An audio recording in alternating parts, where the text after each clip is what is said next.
Ivica Zubac, how was practice? It was great. Yeah? We did a lot of good stuff, but it was long and I'm a little bit tired now. So why are we outside? What are you about to do? Waiting on my Uber to get a cup of coffee. Okay, well listen, I know a coffee spot. Can I show you? It's close by. Only if they got good espresso. They have got great espresso. Let's do it. Let's do Let's do go. it. My car's here. That's the same car I was waiting for. It's nice, right? It's beautiful. Solid ride. Let's hop in. Let's do it. So we're gonna put our seatbelts on. I'm in the back seat. You still technically are supposed to put your seatbelt on in the back seat, buddy. You told me recently that this afternoon espresso ritual is relatively new. Yeah. When did you start drinking an afternoon espresso? I would say beginning of the last season. Okay. I never drank coffee in my life before that, so something my good friend put me on, and I liked it. I liked the taste of coffee, and it kind of turned it into a daily thing. And it's become an in-season and off-season ritual, right? Yeah. So take me through what your coffee routine looks like, let's say on a game day when you're here in LA, or when you're on an off day back home. You know, usually we do a walkthrough at the arena, so I don't do it before I get to the arena. I get to the arena, get my little peanut butter and jelly sandwich, and I drink my double espresso with my peanut butter and jelly sandwich. What a pairing. Coffee pairs well with a lot of things, I found out. So in the off season, I usually, do it like twice or maybe sometimes 3 times a day. Wow. Yeah. Coffee is a big part of culture back home. That's all they do, and that's all they do. They go to a coffee shop, they order coffee, they sit there for like hours. Yeah, you're laughing about it, but it's not a joke. It's really like in European culture. Yeah. That's what people are spending an entire afternoon doing. Yeah. It's delightful. They sit there for hours. They have 4 or 5 shots, and just enjoy life. You and Norm do have a great relationship. Yeah. And I understand that you planned a little bit of travel for him in the off season. I did. I had a lot of teammates who, throughout these years in the league, they're always like, I'm coming to Croatia, I'm gonna see you over there. And most of the time no one ever shows up. But Norm was actually one of the people that showed up. So fast forward a couple months and you two are having the best seasons of your respective careers. You've done it together.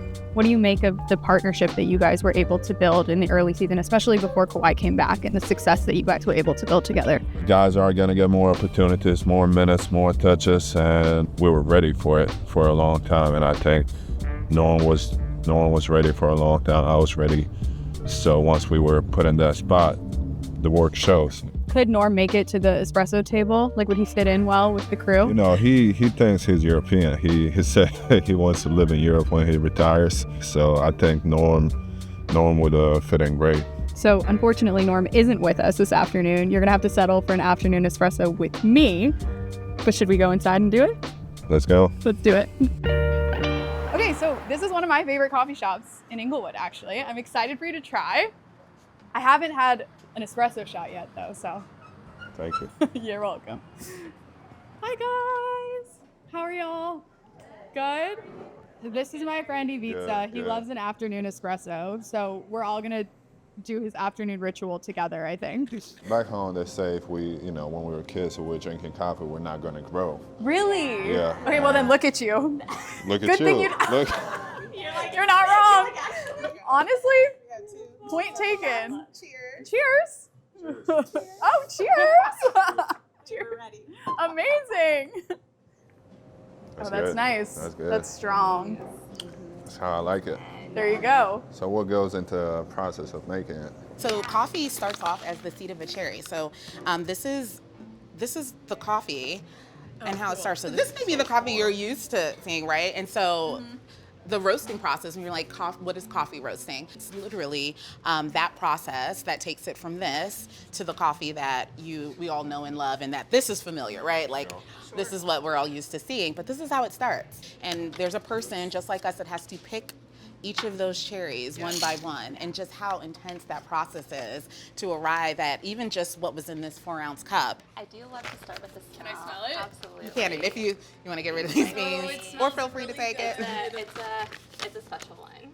It smells smells really good. This particular one is from Sadama, which is known for having really fruity floral. You probably smell that in the profile there. Cupping to coffee is what wine tasting is to wine, right? You're really tasting it, you're allowing your senses to really do the work. So when we have the roast happening, there are a lot of chemical reactions that are taking place.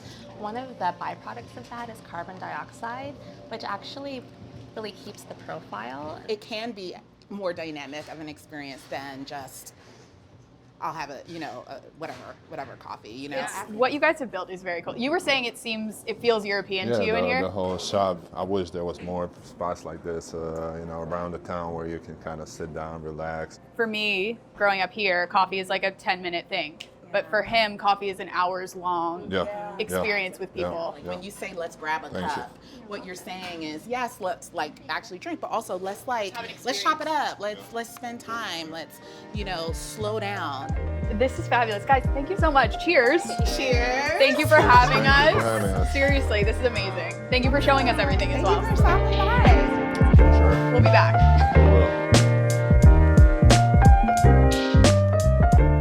You get heated, you get passionate, you talk your talk on the court. At what point were you able to really do that in English? Took me a little bit. I remember my rookie year, I had a few, exchanges in G League with some players on the other teams, and in a moment I couldn't think of stuff, or I couldn't, say it fast enough because I had to translate it into English in my head.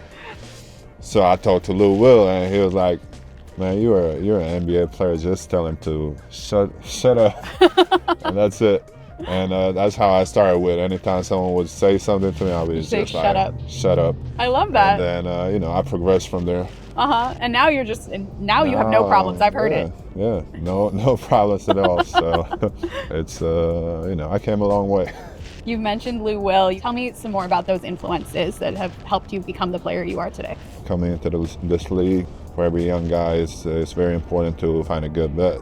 Yeah. Who's going to help you out with everything. And, Lou Will was one of them. He, especially since I had him on both teams, Lou was there for I played with Lou a lot of years. But once I got to the Clippers, I kind of knew how the stuff works. Then I get traded into a situation where it's a team full of veterans and you gotta win games. And then Pat Beverly was big there. He tested me a lot. I learned a lot from him, and like life stuff or court stuff? Both. Pat was like a brother to me, and still is. We still talk. He hypes me up any chance he gets. That's gonna be my guy forever. You've told me also about some big men that have helped you along the way. So whether it was guys that you watched growing up or guys that you've played with, who are sort of like the big men Mount Rushmore for you? Big men, that's four or yeah, five? I think it's four. I'm not See, that's good. You're a full American now. You knew before I did. I would say Kareem. Okay. Hakeem. Yep. Nothing's at stake. I would say Shaq. Yep. Tim Duncan or Will Chamberlain. So we can do five. Let's do those five. Have you been able to meet any of them? Kareem, yes. I actually worked out with him. I worked out a lot with Bill Burka. One day, without me knowing anything, he brought Kareem to work on a sky hook, and that's the experience I'll never forget. Wow! And now here you are leading the NBA in hook shots by like a ton. Yeah, it was crazy. Kareem was still like, every time he would shoot that hook, he would still make it, like he was not missing. I was in shock at first when I saw him on the court. Even though everyone knows how much he did in the league, I think he's still underrated. When people talk about greatest players of all time, I think he should be in that conversation. There are a lot of kids in LA that are big Ivica Zubac fans. Yeah, I didn't know that. Oh, come on, of course you knew that. No. Well, what are we looking at here? What's happening? I'm trying to see. Looks like they're working on some post moves. Should we go check it out? Yeah, let's see what they're doing. All right, let's check out these young Ivicas out here. Let's see when they realize you're here. What's up? What's up, man? What you guys working on? Post moves. Post moves. Let me see what you got. Yeah. Okay. Yeah. Nice. Careful about defense from behind you, someone coming to help. So you always got to look first. And once you go,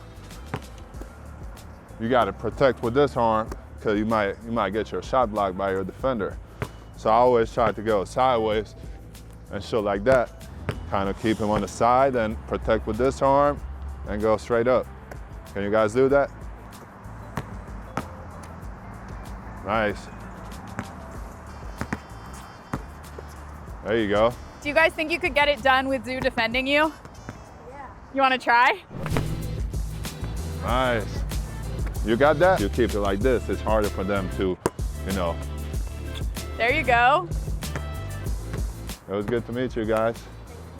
Hopefully I could help you a little bit. Keep working, for sure. Good to meet you. The kids have spin moves now? You see? What's going on? I didn't have a spin move when I was that young. Inspiring the youth. Always. You love to see it. Always. Here's a question for you. For people that have never visited Croatia, what should they know? Why should they visit? I'm being very objective here. Coast is amazing, more than 1,200 islands. There's a lot of history. Weather is great. People are great, just like me. A lot of good food for the people who like to party. Croatians like to party. You know nothing about that, of course. No, I'm, in off season, I only work out. There's a lot of old castles, old buildings, historic stuff. There's a bunch of stuff. It's one of the best countries in the world. Yeah. For sure, for sure. Hey, good stuff. Thanks for getting coffee. That was good? Yeah, fantastic. Thank you. Thank you. Thanks Good for job. helping me out.